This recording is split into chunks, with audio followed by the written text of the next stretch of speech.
दोस्तों, आज की कहानी है जब गांव से आए देवर को प्लम्बर समझकर बहू ने उसके सामने अपनी सास को पीटा।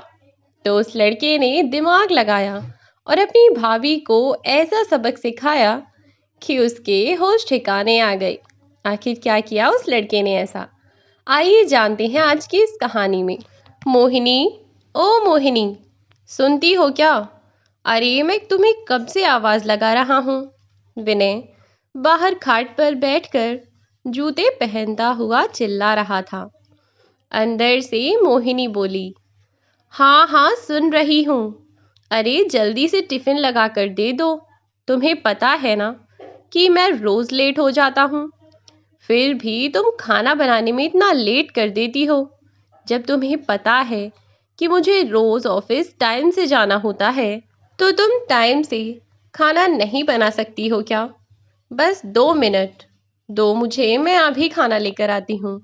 इतनी देर में बाहर से सुनैना जी आईं और आकर अपने बेटे विनय के पास खाट पर बैठती हुई बोली, विनय बेटा नहा लिया? कुछ नाश्ता किया या नहीं किया? हाँ माँ, नहा लिया, मैं तो नहाकर तैयार भी हो लिया, बस ऑफिस जाने के लिए निकल ही रहा हूँ। मोहिनी टिफिन लगा रही है, बस उसी का इंतजार कर रहा हूँ। अच्छा बेटा, ध्यान से जाना और खाना टाइम से खा लेना। हाँ माँ, खाना तो मैं टाइम से खा लूँगा, पर तुम यह बताओ तुम कहाँ चली गई थी? बाहर से कहाँ से आ रही हो इतनी सुबह सुबह? कुछ नहीं बेटा, घेर की तरफ गई थी, थोड़ा सा भैंसों का काम पड़ा हुआ था, बस वहीं करके आई हूँ। तू बता, तूने खाना खा लिया क्या? हाँ माँ, मैंने खाना खा लिया, पर तुम यह बताओ माँ, तुम्हें कितनी बार मना किया है कि भैंसों का काम मत किया करो। अरे तुम्हारी दो दो बहुएं हैं, यह किस लिए हैं? और वैसे भी घर का कोई इतना लंबा चौड़ा काम तो है नहीं। पता नहीं तुम भी क्यों इस उम्र में दिन रात काम में लगी रहती हो। कोई बात नहीं बेटा, थोड़ा बहुत काम करती रहूंगी तो हाथ पैर चलते रहेंगे, ज्यादा आराम करूंगी तो हाथ पैरों में भी जंग लग जाएगा। इतना कहकर विनय की माँ सुनैना जी विनय से बोली, बेटा मुझे तुझसे कुछ बात करनी है। तब विनय ने कहा, हाँ माँ बताओ, क्या बात करनी थी? अब जितने सुनैना जी ने अपने बेटे विनय से कुछ कहने के लिए अपना मुंह खोला ही था, इतनी ही देर में बहू मोहिनी आकर बोली, माँ तुम कहाँ चली गई थी? मैं सुबह से तुम्हें ढूंढ रही थी। कुछ नहीं बेटा, घेरों की तरफ गई थी। अच्छा, पर तुम क्यों गई थी घेर की तरफ? मुझे कौन सा इतना सारा काम है, मैं खुद ही कर लेती, घर का काम करने के बाद घेर का काम भी। तुम ज्यादा टेंशन मत लिया करो माँ, कि विनय बोला। हाँ माँ, अब बताओ क्या बात कहनी थी तुम्हें? कि मोहिनी फट से बोल पड़ी। अब आपको जाने के लिए देर नहीं हो रही है क्या? मैं तो भूल ही गई थी कि टिफिन आपका आपके बाइक पर लटका दिया है। अब आप जल्दी से जाइए, वरना आपको देरी हो जाएगी। अच्छा जा रहा हूँ, पर माँ कुछ कह रही थी, पहले उनकी सुन लूं। अच्छा माँ, अब पहले तुम बताओ कि तुम क्या कह रही थी? अरे मैं जब आपसे कह रही हूँ कि आपको देर हो जाएगी, चले जाओ, माँ की बात मैं सुन लूंगी। मोहिनी ने बीच में ही बात काटते हुए अपने पति विनय से कहा, अच्छा कोई बात नहीं, तो तुम माँ की बात ध्यान से सुन लेना, किस चीज़ की ज़रूरत है माँ से पूछकर मुझे बता देना। जब मैं शाम को आऊँगा तो तुम मुझे बता देना, ठीक है? और हाँ, माँ के खाने पीने का अच्छे से ध्यान रखना।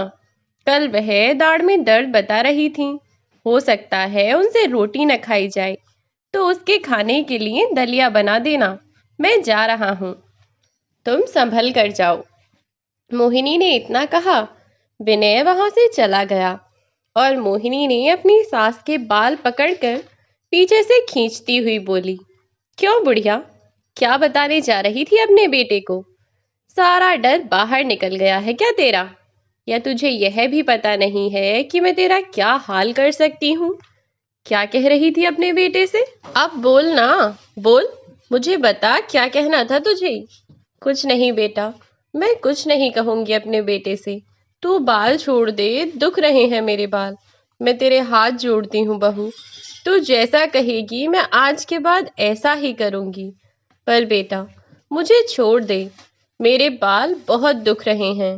रोती हुई मोहिनी की सास सुनैना जी सिसक सिसक कर बस रोए जा रही थी और अपनी बहू मोहिनी के सामने हाथ जोड़े हुए थी कि मोहिनी ने एक तेज धक्के के साथ अपनी सास को उसके बालों के बल घसीटकर बाहर की तरफ फेंकती हुई बोली, आज के बाद इस सबक को याद रखना। अगर तूने कुछ भी मेरे पति से कहने की कोशिश की तो अच्छा नहीं होगा तेरे साथ, समझी तू?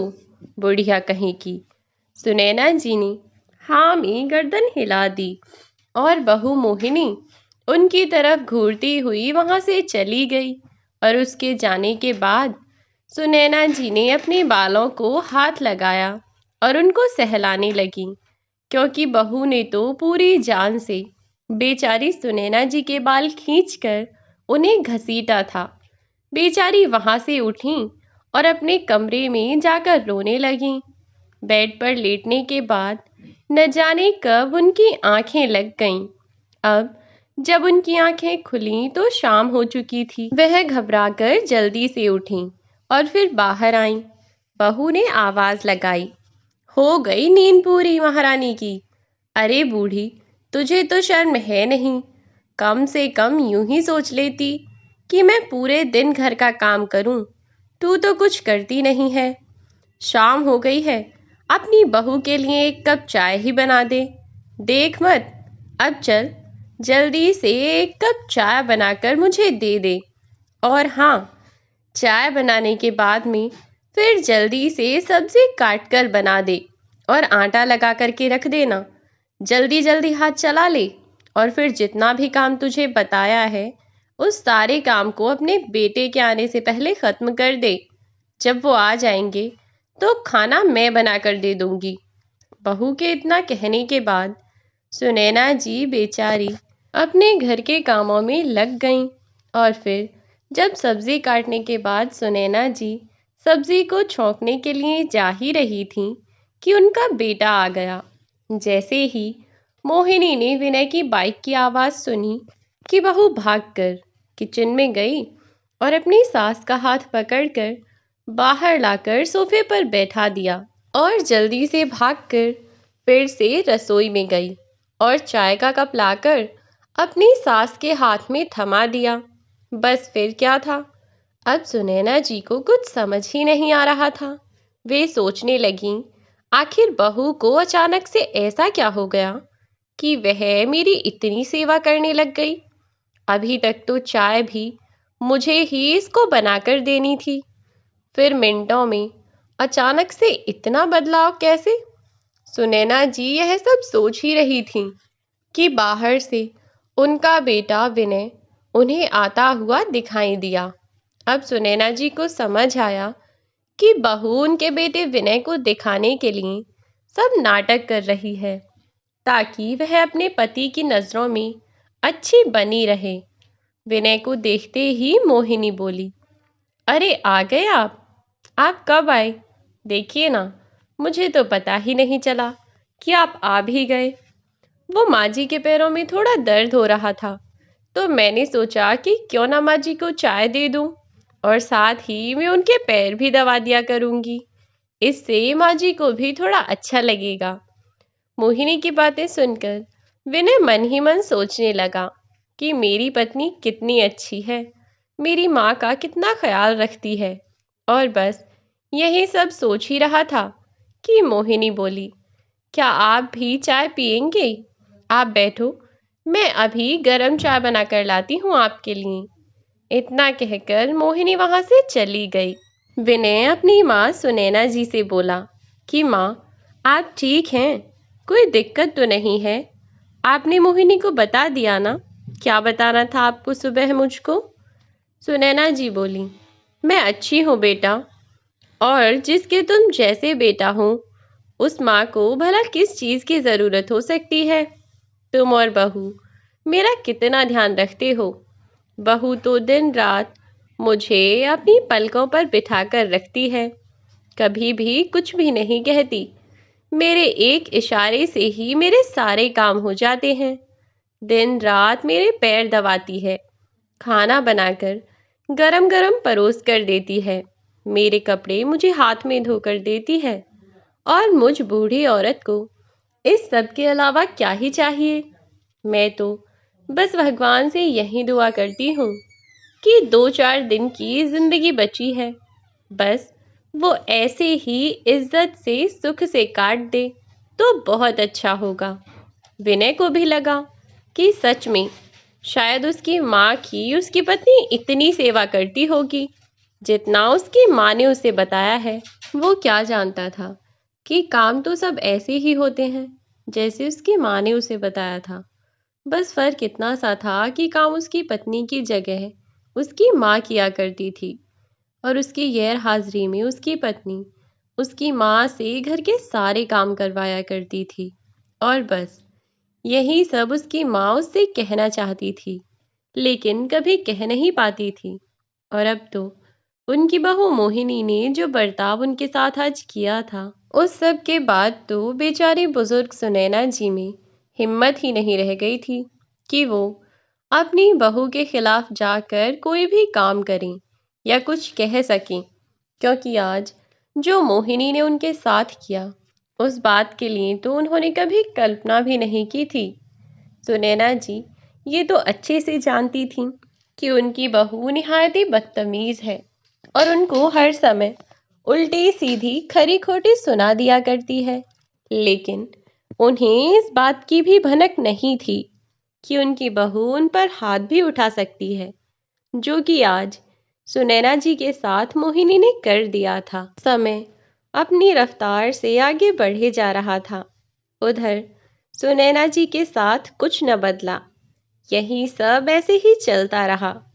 जब विनय घर पर होता तो मोहिनी अपनी सास की सेवा करने का खूब ड्रामा किया करती, और जैसे ही पति वहां से इधर उधर होता तो बस मोहिनी अपनी सास का जीना दुश्वार कर दिया करती। सुनैना जी ने भी हालात के साथ समझौता कर ही लिया था, लेकिन भगवान सब देखता है। कहते हैं ना कि पाप का घड़ा भरता है तो फूटता जरूर है। ऐसा ही कुछ हुआ मोहिनी के साथ। दरअसल विनय के एक दूर के चाचा जी का बेटा यहाँ शहर आने वाला था उसकी पढ़ाई के लिए।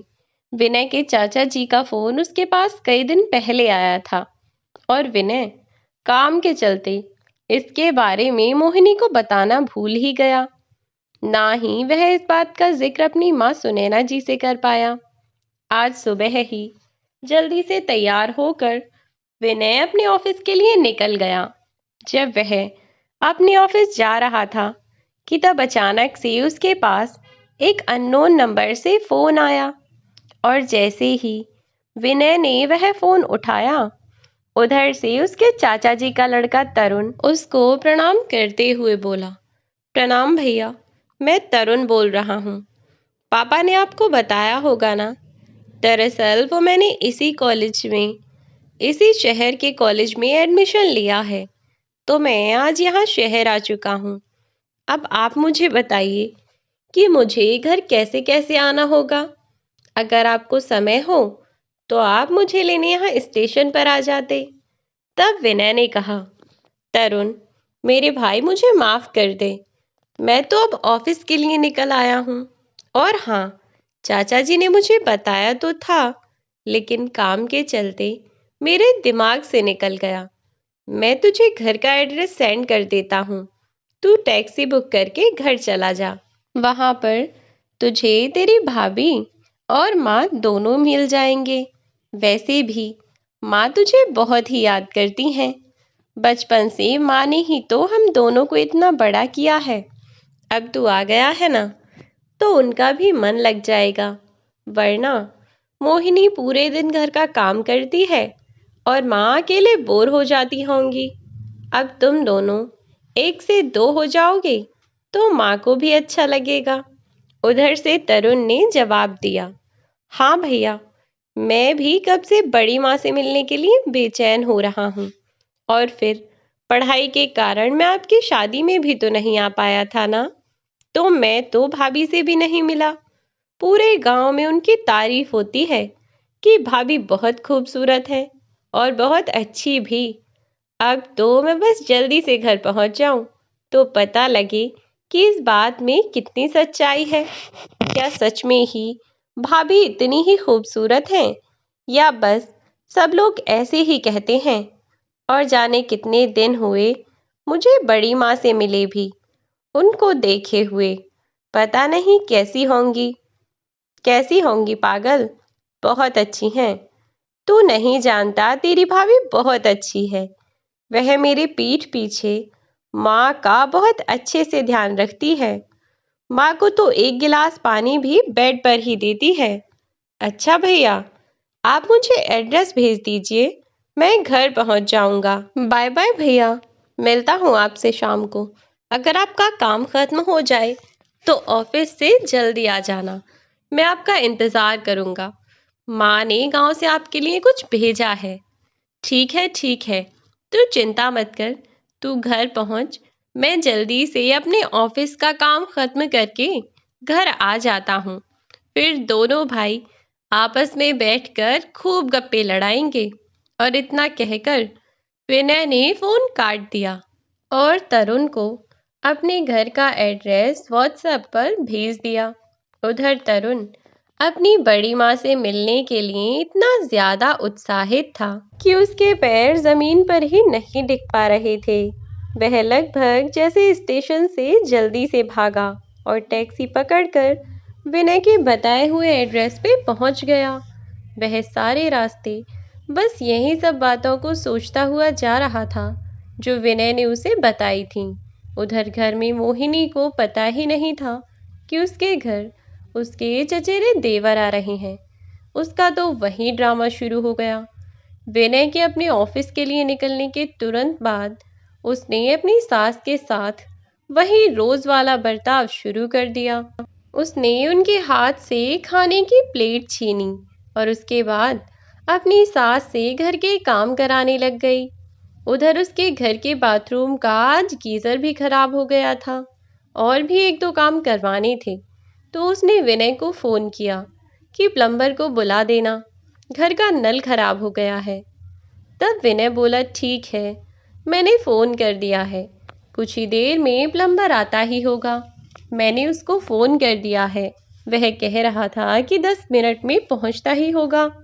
और इतना कहकर विनय ने फोन काट दिया। उधर से तरुण भी घर के लिए निकल ही चुका था। लगभग विनय के फोन काटने के 5 मिनट बाद ही घर की डोरबेल बजी। तो मोहिनी के साथ सुनैना जी उस वक्त पोंछा लगा रही थी। जब बहू टीवी के सामने से ना हटी और डोरबेल कई बार बजी तो मोहिनी गुस्से से चिल्लाती हुई अपनी सास सुनैना जी से बोली, बुढ़िया, सुनाई नहीं देता क्या कि कब से घर की डोरबेल बज रही है? अरे एक बात बता, सुनाई न दिया तो कम से कम देख तो सकती थी ना कि बहू अपना सीरियल देख रही है। तो मुझे ही गेट खोलने के लिए जाना पड़ेगा। अब जा और गेट खोलने के लिए वहां जाकर देख कि प्लम्बर आया होगा, नल खराब हो रखा है। सुनैना जी बोली, लेकिन बहू, मैं पोंछा लगा रही हूँ, अगर खोल देती तू ही। तो इसके आगे वह कुछ कहती कि मोहिनी अचानक से उठी और बोली, ठीक है, मैं ही दरवाज़ा खोल देती हूँ, ज़्यादा ड्रामा दिखाने की कोई भी ज़रूरत नहीं है, समझी बुढ़िया। और हंसती हुई मोहिनी जैसे ही दरवाज़ा खोलने के लिए आगे बढ़ी कि तभी सुनैना जी मन में सोचने लगी कि आज बिना कलेश किए एक बार में ही बहू कैसे वहां दरवाज़ा खोलने जाने के लिए तैयार हो गई कि बहू मोहिनी लौटी और सुनैना जी के लगाए हुए पोंछे में अपने गंदे चप्पल पहनकर सारे में घूम गई और बोली, थोड़ा ठीक से पोंछा लगा बुढ़िया, देख कितना गंदा हो गया है। और उधर जब बहुत देर तक किसी ने दरवाज़ा नहीं खोला तो तरुण गेट के अंदर बने होल से अंदर झांकने लगा। उधर सुनैना जी अपनी बहू की ओर थोड़ी देर देखती रहीं, तो मोहिनी से यह बर्दाश्त ही न हुआ और बोली, क्यों बुढ़िया, ज्यादा जान आ रही है क्या तुझमें, जो तू मुझे आंखें दिखा रही है? रुक जरा, अभी बताती हूँ तुझे मैं कि कैसे मेरी तरफ घूरती है। लग रहा है तुझे खाना पीना टाइम से मिल रहा है ना, तो बस इसलिए ही तेरे ड्रामे ज्यादा बढ़ गए हैं। लेकिन बहू, मैंने तो कुछ कहा ही नहीं। मैं तो बस इसीलिए देख रही थी कि तुम्हें दरवाजा ही तो खोलना था ना, तो ऐसे ही खोल देती। इधर से मैंने अभी पोंछा लगाया था। अब मेरे बूढ़े हाथों में उतनी जान कहाँ है, तुमने सारे पोछे को गंदा कर दिया। ओहो महारानी, अब मुझ पर हुक्म चलाएंगी? चुपचाप साफ कर दे इसको, वरना आज रात को भी भूखा ही सोना पड़ेगा। इतना कहकर मोहिनी दरवाजा खोलने के लिए आगे बढ़ गई। उधर तरुण अपनी भाभी का ऐसा रूप देखकर एकदम से हैरान था, और उधर तरुण सोच रहा था कि भैया तो भाभी की बहुत तारीफ कर रहे थे कि भाभी बड़ी माँ की बहुत देखभाल करती हैं, बहुत ध्यान रखती हैं उनका। लेकिन यहाँ तो उल्टा ही है, भाभी तो उल्टा काकी से इतना काम कराती हैं। वह यह सब सोच ही रहा था कि मोहिनी ने अंदर से दरवाज़ा खोला और बोली, अच्छा आ गए तुम, और इतनी देर क्यों लगा दी आने में? विनय ने तुम्हें कब का फ़ोन किया है, और तुम हो कि अब आ रहे हो? और ये हीरो बने क्या खड़े हुए हो? जाओ, जाकर वहाँ बाथरूम में नल खराब हो रखा है, उसे देखो। और हाँ, फटाफट से अपना काम खत्म करो और निकलो यहाँ से। सबने दिमाग खराब कर रखा है। अब खड़े खड़े अपनी शक्ल मुझे क्यों दिखा रहे हो? जाओ और जाकर अपना काम करो। तरुण मोहिनी से कुछ कहने ही वाला था कि वह कुछ सोचकर चुप हो गया और बोला कि जी मैडम, अभी देखता हूँ। आप बाथरूम बता दो कि कहाँ है। बाथरूम उधर की तरफ है। वैसे पहले जो प्लम्बर आता था वो कहाँ है? वो क्यों नहीं आया? मोहिनी ने पूछा। तरुण थोड़ी देर चुप रहा, फिर थोड़ा सोचते हुए बोला कि वो कहीं दूसरी जगह गया था और साहब का कई बार फोन आ गया, इस वजह से मैं आ गया हूँ। अच्छा हुआ कि तुम आ गए हो। अब जुबान थोड़ा कम चलाओ और हाथ ज्यादा। जी मैडम, कहता हुआ तरुण वहां से बाथरूम की ओर बढ़ गया। उधर सुनैना जी बेचारी घर में पोंछा लगा रही थी और अपनी किस्मत पर आंसू बहाए जा रही थी, क्योंकि वह अपने काम में व्यस्त थीं। तो उन्होंने भी तरुण को नहीं देखा और तरुण अंदर चला गया। बाथरूम में जाकर वह साइड की खिड़की से झांकने लगा, तो उसने देखा कि मोहिनी ने सुनैना जी के हाथ से चाय का प्याला छीन लिया और उनसे बोली, पोंछा लगाने के नाम पर तो बहुत चिल्ला रही थी बुढ़िया, और अब चाय पीने के नाम पर तेरे हाथों में एकदम से जान आ गई। और वह चाय का प्याला उसने दूर फेंक कर दे मारा और उसके बाद उनके साथ उल्टा सीधा व्यवहार करने लगी। और जब मोहिनी अपनी सास के साथ यह सब कर रही थी, तब तरुण ने अपने फ़ोन से सबकी वीडियो बना ली थी और वहां से जाने के लिए बाहर निकला, तो मोहिनी चिल्लाती हुई बोली, हो गया नल ठीक क्या? तरुण ने बहाना बनाया और बोला, मैडम जी, यहाँ आपके गीज़र में तो ज़्यादा परेशानी हो गई है। अभी मैं नया नया आया हूँ, इसलिए इतनी जानकारी नहीं है। मैं भैया को ही भेजता हूँ, वहीं आकर देखेंगे कि क्या प्रॉब्लम है। इस पर मोहिनी चिल्लाती हुई बोली, तो तुम क्या यहाँ मुंह दिखाने आए थे? जब तुम्हें कुछ आता जाता नहीं है तो यहाँ भागे हुए क्यों चले आए? यह क्या कोई धर्मशाला समझ रखी है कि जब मन चाहा तब चले आए? रुको, अभी तुम्हारे मालिक को फोन करके तुम्हारी शिकायत करती हूँ। जब मोहिनी ज्यादा गुस्सा करने लगी और फोन करने लगी, तो तरुण मोहिनी के आगे हाथ जोड़ता हुआ बोला, मैडम जी, मुझसे गलती हो गई। दरअसल मुझे यह सब ठीक करना तो आता है, लेकिन मैं गलती से अपने औजार लेकर आना भूल गया। दरअसल जो बैग मैं लेकर आया हूँ इसमें मेरे बाकी के तो सभी औजार रखे हुए हैं, लेकिन मैं पेचकस लाना भूल गया और साथ ही में एक दो औजार और भी हैं जो कि मैं गलती से वहीं भूल गया हूँ। आप मुझे 2 मिनट का समय दीजिए, मैं अभी लेकर आता हूँ। ठीक है, मोहिनी बोली कि ठीक है, फटाफट जाओ और फटाफट लेकर आओ। ज़्यादा समय मत लगाना, क्योंकि मेरे पास इतना फालतू टाइम नहीं है। अगर 2 मिनट में वापस नहीं आए तो तुम्हारे मालिक से तुम्हारी कंप्लेंट कर दूंगी, तुम्हारी नौकरी भी खा जाऊंगी, नौकरी से निकलवा दूंगी। आया तुम्हें समझ? गुस्से में चिल्लाती हुई मोहिनी ने कहा। तो तरुण हाथ जोड़ता हुआ बोला, ठीक है मैडम, बस अभी आया। इतना कहकर तरुण वहां से निकल गया। अब भला तरुण वापस क्यों आने लगा? जब उसने अपनी भाभी का असली रूप देख ही लिया था, तो वह तो अपने भैया को उसकी सच्चाई बताना चाहता था और इसीलिए तरुण घर के ही पास की एक दुकान पर जाकर चाय पीने लगा। इधर थोड़ी देर बाद प्लम्बर आ गया। प्लम्बर को देखकर मोहिनी चौंक गई और बोली कि भैया, थोड़ी देर पहले भी तो कोई आया था ना, और अब तुम आए हो? तो वह प्लम्बर बोला कि नहीं मैडम, मैं तो अभी ही आया हूँ। मुझसे पहले कौन आया इसके बारे में मुझे कुछ नहीं पता। मोहिनी ने उसे अंदर तो आने दिया और वह प्लम्बर नल ठीक करके चला भी गया। लेकिन इधर मोहिनी गहरी सोच में पड़ गई कि आखिर वह कौन था जो कि प्लम्बर बनकर घर में आया था, और आखिर घर में आने का उसका उद्देश्य क्या था? कहीं वह कुछ चुरा कर तो नहीं लेकर गया ना? मोहिनी जाकर अपने घर में सब सामान चेक करने लगी। इतनी ही देर में मोहिनी का पति विनय भी घर आ गया। विनय के अंदर आते ही मोहिनी ने उसे सारी बात बताई। तब विनय बोला, अरे मोहिनी, तुम खामखा परेशान हो रही हो। कहीं तुमने तरुण को प्लम्बर समझकर उसकी खिंचाई तो नहीं कर दी और वह बेचारा तुम्हारे डर के कारण यहाँ से चला गया हो? इतना कह करके विनय हंसने लगा कि इतनी ही देर में तरुण दरवाजे पर आकर खड़ा हो गया। तरुण को देखते ही मोहिनी बोली, देखो विनय, यही है वह चोर जो दोपहर में प्लम्बर बनकर हमारे घर में आया था।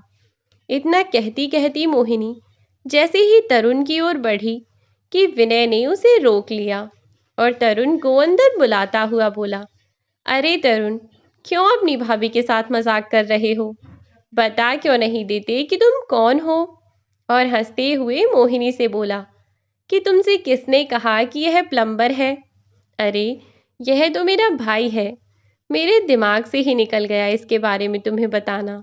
दरअसल काम में मैं इतना बिजी था कि मुझे ध्यान ही नहीं रहा। फिर सुबह सुबह इसका फ़ोन आया था, तो मैंने इसे कह दिया कि यह घर चला जाए, और तुमने तो बेचारे को प्लम्बर ही समझ लिया। तब तरुण बोला, अच्छा हुआ भैया कि भाभी ने मुझे नहीं पहचाना और उन्होंने मुझे प्लम्बर समझ लिया, वरना तो मुझे सच्चाई का कभी पता ही नहीं चल पाता और ना ही कभी आप अपनी पत्नी की सच्चाई जान पाए। जिस धोखे में आप रह रहे हैं, मैं भी इसी धोखे में रहता। तरुण की बात सुनकर विनय आश्चर्य से उसकी ओर देखता हुआ बोला, तरुण, यह तुम कैसी बातें कर रहे हो? तब तरुण ने कहा कि बिल्कुल ठीक कह रहा हूँ भैया। विनय तरुण से जब उसके इस तरह के व्यवहार के बारे में पूछने लगा, तब तरुण ने उसे सारी सच्चाई बता दी कि जब दोपहर में वह घर आया था, तो मोहिनी ने उसे प्लम्बर समझकर अपनी सास के साथ कैसा कैसा बर्ताव किया था। तरुण बोला, भैया, आपने तो कहा था कि भाभी बहुत अच्छी हैं, बड़ी माँ की बहुत सेवा करती हैं और उनका बहुत ख्याल रखती हैं, उन्हें एक काम भी करने नहीं देती, सब कुछ खाट में बैठे बैठे ही देती हैं। भैया, सब कुछ खाट में बैठे बैठे तो मिलता है, लेकिन बड़ी माँ को नहीं, बल्कि भाभी को। आपने जो कुछ कहा था ना, इस घर में उसका सब कुछ उल्टा है।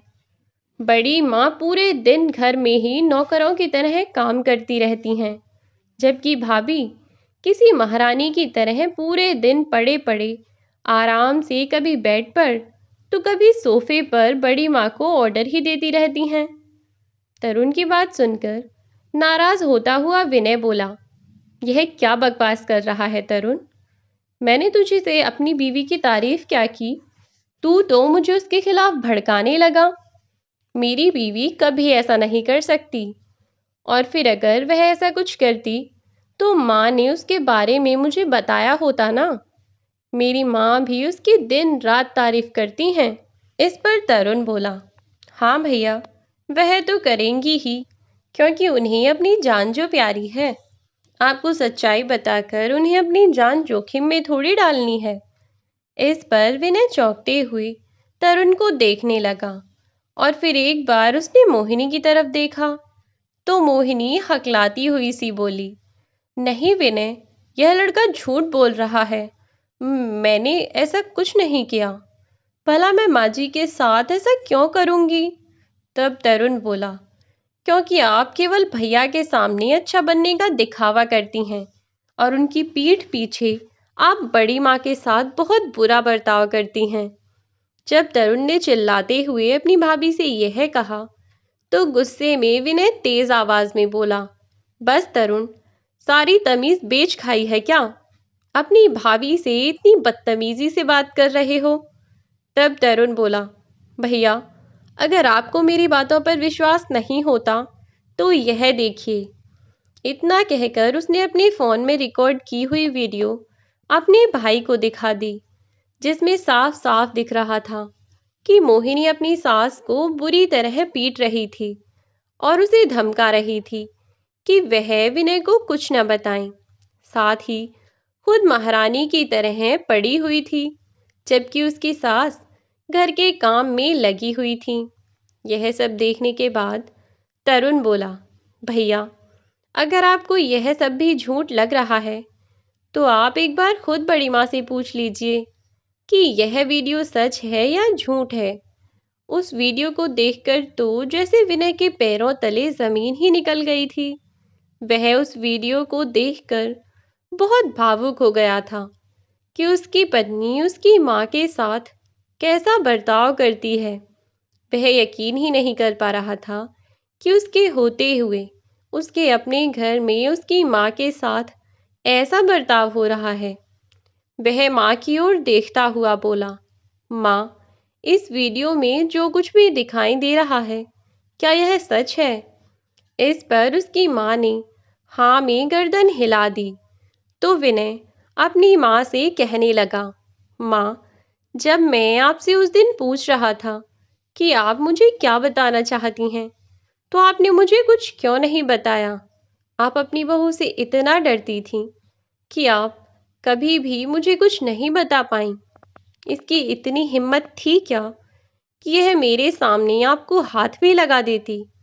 आपने मुझे फिर भी कभी कुछ नहीं बताया माँ। तब मोहिनी आगे बढ़ती हुई बोली, विनय, जैसा आप समझ रहे हैं वैसा कुछ नहीं है। इतने में गुस्से में आकर विनय ने एक जोरदार थप्पड़ मोहिनी के गाल पर रख दिया और बोला, खबरदार, जो अब मेरे और मेरी माँ के बीच में आने की कोशिश भी की तो वरना ऐसा हाल करूँगा कि जिंदगी भर याद रखोगी। अभी तक तुमने सिर्फ मेरा प्यार देखा है, मेरा गुस्सा नहीं देखा। जब तक मैं अपनी माँ से बात कर रहा हूँ तब तक वहाँ दूर चुपचाप खड़ी रहो, बीच में बोलने की कोशिश मत करना। आज विनय का गुस्सा देखकर मोहिनी भी डर गई और चुपचाप वहीं खड़ी रही। विनय ने जब अपनी माँ से मोहिनी के बारे में पूछा तो आज उन्होंने सारी सच्चाई, अपनी बहू का सारा सच अपने बेटे के सामने कह दिया। यह सब जानकर विनय को दुख तो हुआ ही, साथ ही अपनी पत्नी पर बहुत गुस्सा भी आया। गुस्से में मोहिनी का हाथ पकड़कर उसे घसीटते हुए घर से बाहर निकाल फेंका। मोहिनी उसके पैर पकड़कर गिड़गिड़ाने लगी और उससे माफ़ी मांगने लगी, लेकिन विनय ने उसे माफ़ नहीं किया और उसे अपने घर से निकाल दिया। पूरे दिन मोहिनी घर के बाहर बैठी बैठी रोती रही और बार बार दरवाज़ा खटखटाती रही। आखिरकार मोहिनी की सास सुनैना जी को उस पर तरस आ गया और अपने बेटे को वह मनाने लगी कि वे अपनी पत्नी को घर के अंदर बुला ले। आखिरकार उन्होंने अपने बेटे को समझा ही दिया कि मोहिनी हमारे घर की इज्जत है, उसे घर के बाहर रखना ठीक नहीं है। और भी 50 बातें अपने बेटे से वे कहने लगीं। आखिरकार अपनी माँ की बात मानकर विनय अपनी पत्नी को घर के अंदर उसने बुला लिया, लेकिन उसे माफ़ नहीं किया। अब मोहिनी अपने पति के डर से अपनी सास के साथ सच में वैसा ही बर्ताव करती जैसा बर्ताव करने का पहले ड्रामा किया करती थी। अब विनय ने अपनी माँ को फ़ोन दे दिया और साथ ही तरुण भी घर में रह रहा था, तो इसीलिए विनय को किसी चीज़ की चिंता नहीं थी, क्योंकि तरुण अपनी बड़ी माँ का पूरा ख्याल रखता था और सारी बात विनय को बताता था। धीरे धीरे जब मोहिनी का बर्ताव अपनी सास के प्रति बदला, तब कहीं जाकर विनय ने उसे माफ़ किया। आखिरकार मोहिनी को अपनी गलती का एहसास हुआ और अब वह सब खुशी खुशी एक साथ रहने लगे। तो दोस्तों, यह थी हमारी आज की कहानी। आज की कहानी आपको कैसी लगी हमें कमेंट बॉक्स में ज़रूर बताएं। वीडियो अगर अच्छी लगी हो तो लाइक और शेयर कर दें। चैनल को सब्सक्राइब करना ना भूलें। मिलती हूँ नई वीडियो में एक नई कहानी के साथ।